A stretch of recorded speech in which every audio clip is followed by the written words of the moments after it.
आप सभी को मेरा नमस्कार। मेरा नाम रानी नागर है। मैं एक आईएएस अधिकारी हूँ तथा वर्तमान में हरियाणा सरकार पशुपालन विभाग में अतिरिक्त सचिव के पद पर तैनात हूँ।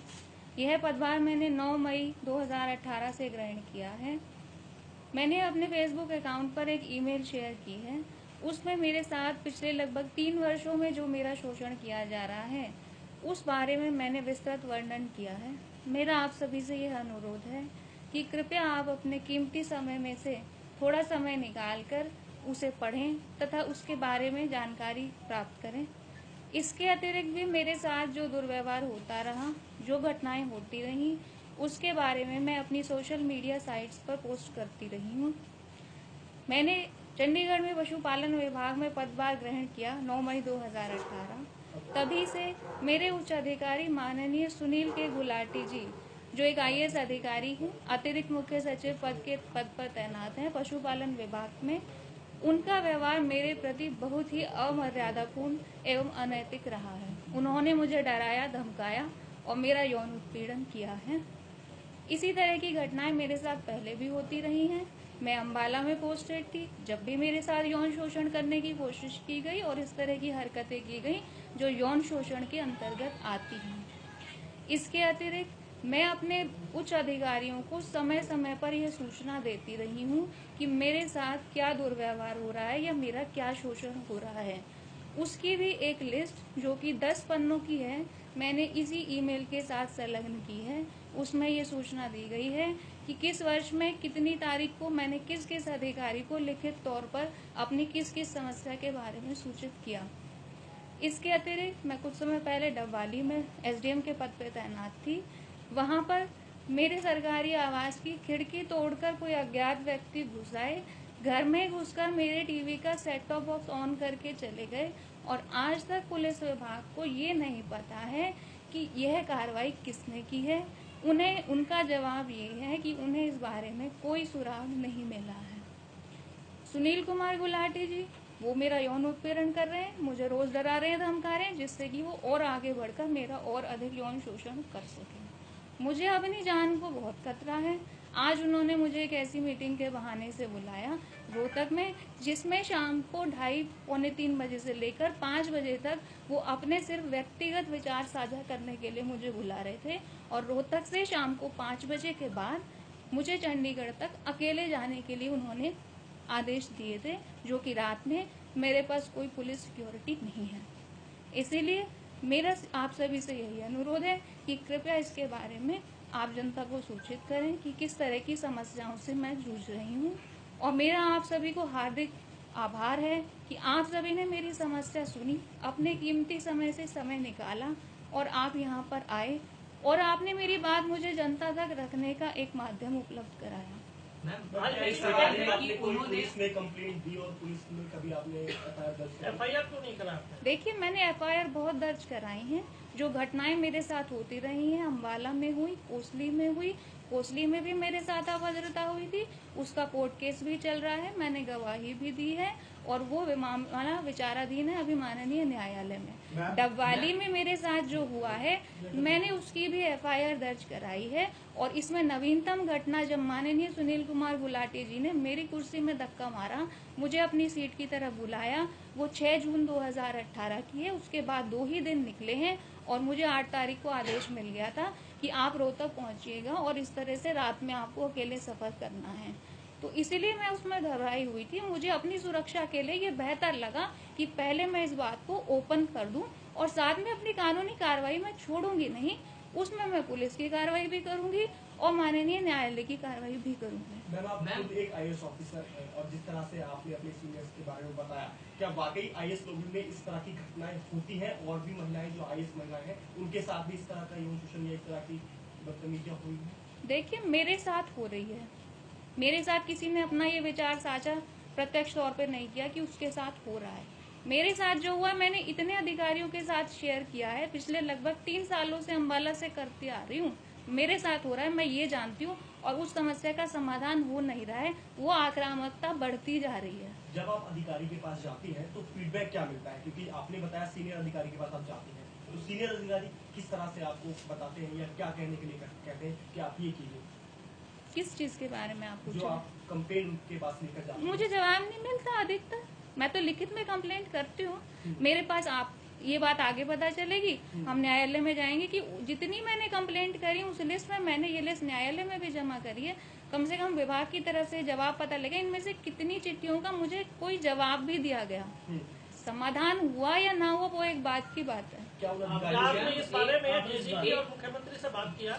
किससे? चीफ मिनिस्टर ऑफिस को शिकायत की? मुख्यमंत्री और मैंने लिखित में बहुत शिकायतें भेजी हैं और मौखिक तौर पे या मिलकर मैंने कभी बात नहीं की है। जिन अधिकारियों से आप मिली, क्या उन अधिकारियों के किसी के नाम आप बताना चाहेंगे? इन अधिकारियों से आपने अपनी कंप्लेन उनके सामने मैंने लिखित में भेजी है, आप मेरी ईमेल पढ़िए। उसमें 10 पन्नों की शीट में यही लिखा हुआ है किस समस्या के संबंध में किस अधिकारी की ईमेल आईडी पर मैंने ईमेल के माध्यम से शिकायत करी है। 3 साल आपने बताया मैम कि लगभग 3 आप साल। फेस कर रही हैं। उसमें बीच में क्या था, बीच में हम सेंट्रल गवर्नमेंट में भी चले जाते हैं, दूसरी जगह ट्रेनिंग में भी चले जाते हैं। तो बीच के कुछ फेज में जहाँ जहाँ समस्याएं आई उसको मैंने तिथिवार उस क्रम में डाला है और उसकी मैंने शिकायत डाली है। जहाँ पे समस्या नहीं आई वहाँ पे आपको शिकायत नहीं पाएगी। केवल गुलाटी जी जो अभी आपके सीनियर हैं उन्हीं से प्रॉब्लम है, मतलब वही कर रहे छेड़खानी, या फिर उससे पहले जहाँ आपकी पोस्टिंग रही है वहाँ भी कोई और लोगों ने?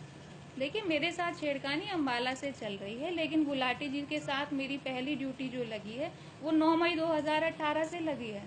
तो उससे पहले के जो लोग थे, जब मेरा यौन शोषण हुआ और जिन अधिकारियों ने उन पर कार्रवाई नहीं करी वो भी उसमें शामिल थे। अम्बाला में कौन लोग थे आरोपी?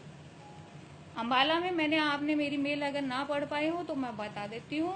माननीय मुख्यमंत्री का दरबार लगा हुआ था, अक्टूबर 2015 की बात है।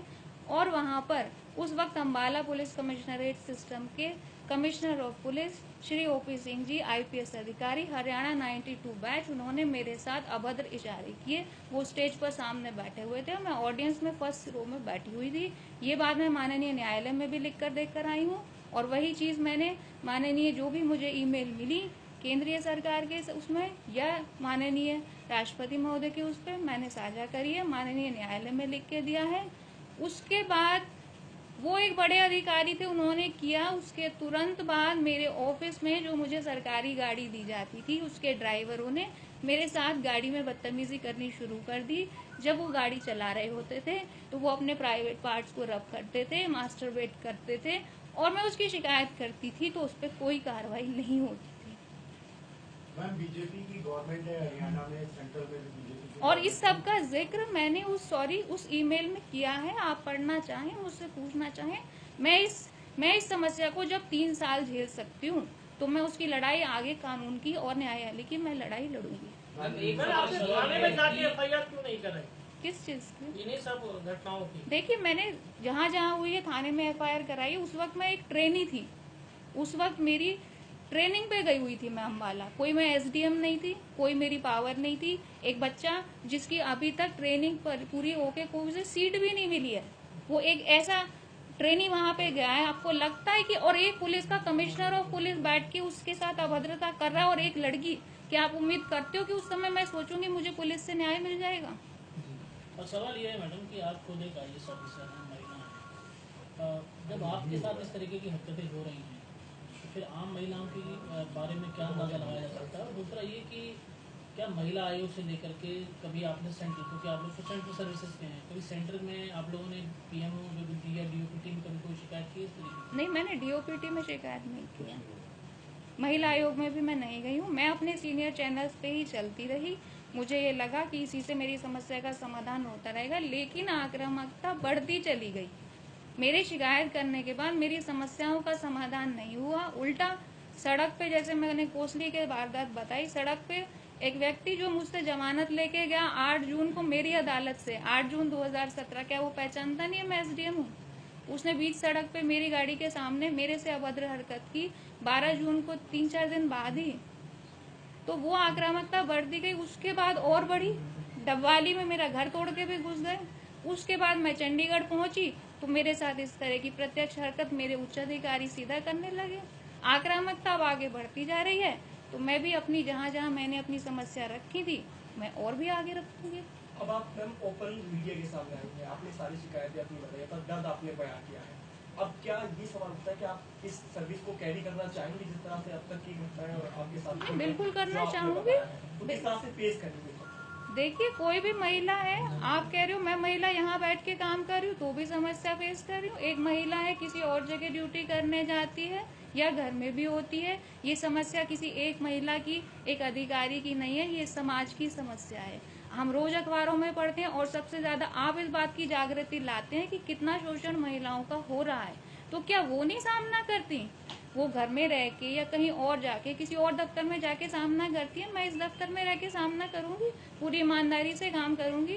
सुनील कुमार गुलाटी जी मुझसे ये कहते हैं फाइल सही हो या गलत हो, आप इस पे सिर्फ दस्तखत करिए, आप ये मत लिखिए फाइल में कुछ गलत हो रहा है। मैं ईमानदारी से काम करूंगी, जब तक मेरी सांस है ईमानदारी से अपने देश की सेवा करूंगी। आपको लगता है कि आपका ईमानदारी से काम करना ही आपके ऊपर के अफसरों को खटकता है, और वो आपको तरह तरह से, चाहे यौन शोषण के माध्यम से, चाहे आपको अपनी सर्विसेज के माध्यम से दबाने की कोशिश करते हैं? दोनों ही बात है, यौन शोषण भी है और मेरी ईमानदारी भी उनकी समस्या है। अब आप जब कैमरे के सामने आ गई हैं खुलकर, तो कहीं ना कहीं आपको लगता है कि कहीं अब आपकी जान को भी खतरा हो सकता है, क्योंकि आपने सीनियर्स के खिलाफ एक तरह से आप गई हैं और वो सीनियर को भी आपके अगेंस्ट हो जाएगी। भाई, जान को खतरा मेरी तारीख को अम्बाला से है। जब कमिश्नर ऑफ पुलिस ने सामने बैठ के मेरे से अभद्र इशारे किए और मैंने उसकी बात नहीं मानी, उसके पास चल के नहीं गई, तो उसी दिन से अम्बाला में मेरे पीछे गुंडे घूमने लग गए थे। उस दिन से जान का हमला लिए घूम रही हूँ। जिस दिन से मेरे ऑफिस के ड्राइवर मेरी गाड़ी में बैठकर और मास्टर बेट करने लग गए थे, जान का खतरा उस दिन से लेके घूम रही हूँ। ठीक है,